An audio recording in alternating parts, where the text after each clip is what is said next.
Hey everybody, it's Joe. Welcome to the show. I've been working on an open source game called Dungeon Crawler. It's an action RPG in which the hero navigates a labyrinth, battles various monsters, avoids traps, and loots any treasure that is found.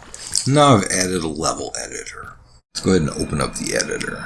So if you want to create a new wall segment, go to Tools, select Wall, and then you can click and drag a wall segment out.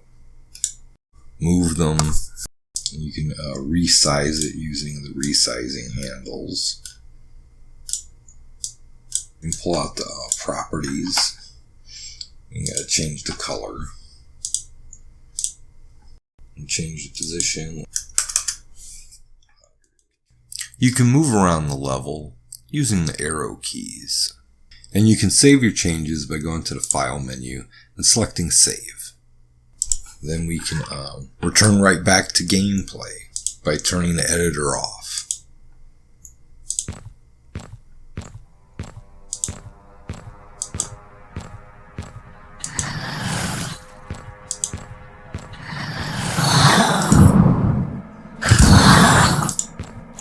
It's available in my GitHub repository. So go ahead and clone the repository, play the game, and let me know what you think down in the comments. If you like this kind of content, please like, share, and subscribe. It's going to do it for me.